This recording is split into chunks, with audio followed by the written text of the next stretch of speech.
Misano. Is the right kink after the straight flat out? And did we fix the issue we had last time?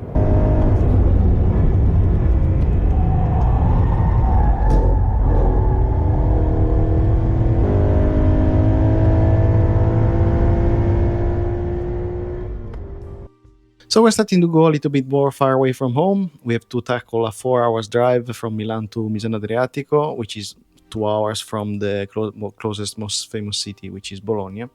And therefore we had to go leave work a little bit early. We need to go to work because we're not rich. We cannot afford all of this otherwise. We stopped on the way to have a little bit snack, me, the wife and I, and then we reached Misano Adriatico in the evening. Since we had to sleep out anyway, we took it as an opportunity to visit one of the cities of the Adriatic Sea. So we are from the north of Italy. We go down towards east, so on the Adriatic coast, which is very famous for tourism in summer.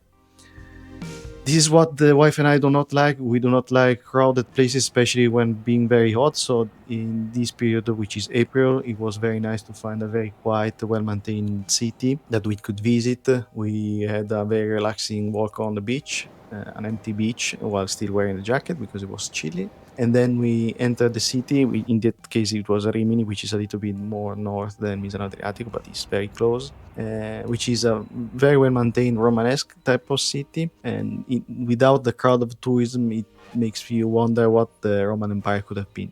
Of course, you sleep out, therefore you try to eat some local food, and local food, the simple one, the fast food there is piadino or cassone, so there's a clip of me eating one of those. So again, we're starting to go a little bit more far from home, but adding a trip to or a visit to a local city adds some sort of more sense into the track day experience, which is something I suggest you to do as well.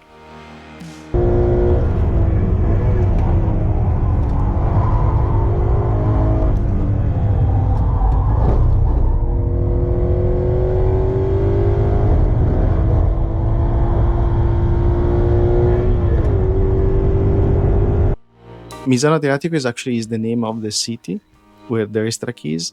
Initially, when it was founded in 1972, it was called Circuito Santa Monica. It was mainly for motorbike, but Enzo Ferrari still followed some of the work of the racetrack. It was renamed to the current name, which is Misano World Circuit Marco Simoncelli in 2011, in honor to Marco Simoncelli, which was a MotoGP driver that passed away on an accident on another racetrack. But he was a very cool guy. Everybody loved him, and he was local from here.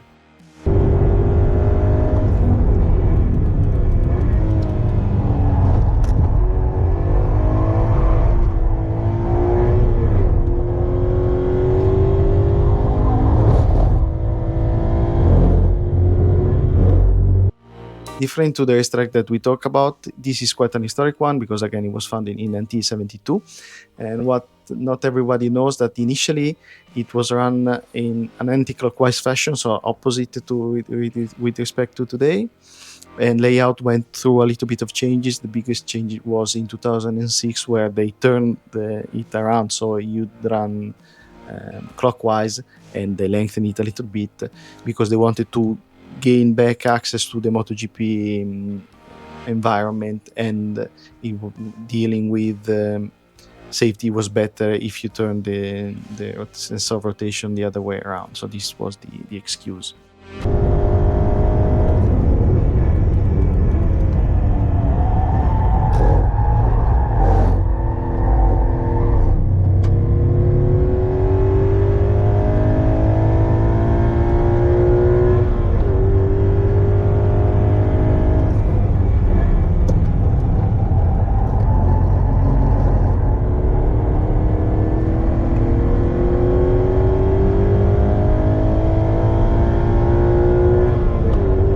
So Misano was born to be a motorcycle circuit, but the race cars have always been there, and today it's easy to find test days dedicated to GT or formulas.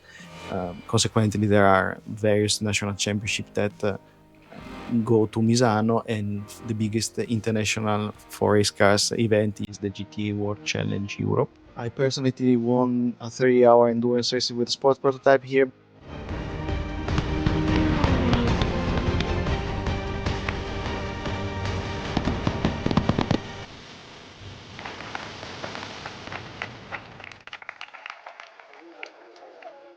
this is also a nice occasion to remember my fellow friend and race driver Guglielmo Belotti that sadly passed away a few years after that race for sickness.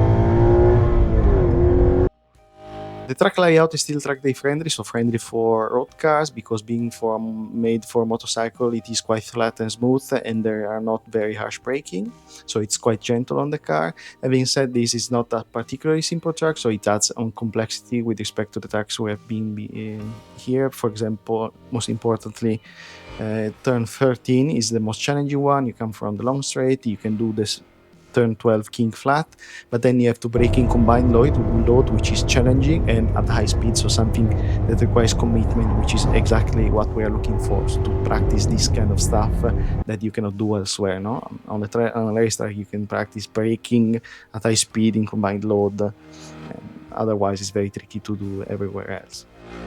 The rest of the track is not boring at all. T16 has a little bit of banking, not so much, but enough to feel the difference in balance when the front enters the banking. So it adds a little bit of color to the experience that you can have. Corner 1 and 2, the right and left first two corners require delicate steering to find the optimal line without losing the car too much. And T8 and T10 are a textbook example of trial braking, bringing speed into the corner, try to rotate the car mid-corner to have a decent exit, which again, very, very good practice. So overall, it's a very, very nice experience. My suggestion is to go not, let's say, off-season, so not in the summer, because it's very, very hot and very, very the cities are crowded. Like here, maybe you can enjoy it a little bit more. But talking about the car, is it fixed or not? So last time we left like this.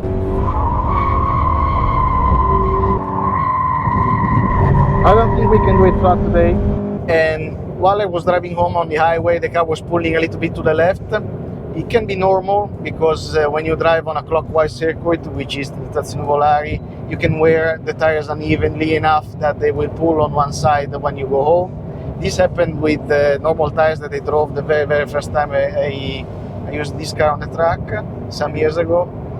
But it was pulling quite strongly, but anyway, I went home and I checked and I measured the amount of space that would need to go flush, the rim will need to go flush with the body, and it was like 5 millimeters on the front left and much more on the front right, and this is because the camber moved on me and it went like this. So again, the car was naturally pulling to the left because on the right the camber increased a lot, and on the rear, on the front left, it went towards zero. Let's say it was still negative, but not so much.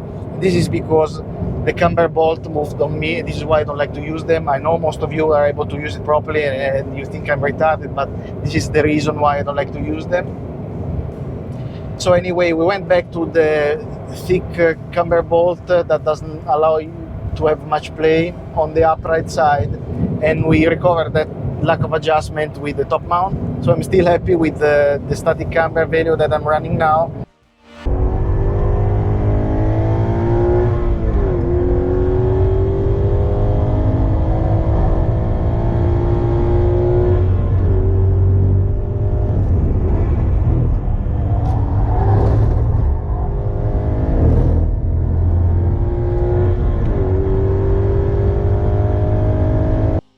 Also today we have been very lucky with the weather in Misano. Yesterday apparently it was some sort of like a typhoon here, but today is a wonderful day with almost 20 degrees. We are at the very beginning of April while we are recording this, so it was very lucky, let's say. It was a very nice day. Happy about the setup.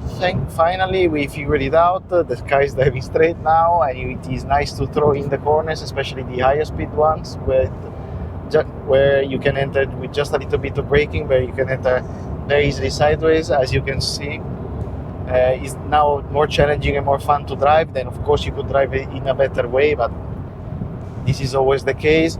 I still find the car pushing a little bit on slower corner, for example, in the second gear ones, which I don't know, it could be still steering geometry and setup, but also it could be that the fact that I brake too hard for slowing the car down, and I'm not trail braking enough, let's say, so I'm not releasing the brake enough that I can unlock some rotation even in the very, very slow corners. But then on throttle, on very slow corners, I have a little bit of oversteer, which again is nice to play with, but I'd see something we could love to adjust. The only thing that comes to my mind now is to play with the brake bias, which we cannot do with a street car, but it's fine. Overall, I'm happy with the setup. Don't know if I would buy Oris again just because of the price, let's say. I was discussing with my friend Gregory from Greece that maybe just springs on the standard damper, on a fresh set of damper maybe, and a way to do camber, maybe camber bolt if you are able to do it properly. It would be a cheaper, still very, very nice solution to drive, but we have the All-ins, and which are enjoyable on the highway, fully open, still pretty harsh. Maybe it's the top mount fault on broken road, but I'm happy like this. The wife is not complaining, so I'm happy. And I think this is a very good baseline for future references, so I'll see you in the next track day. Vediamo, Scott.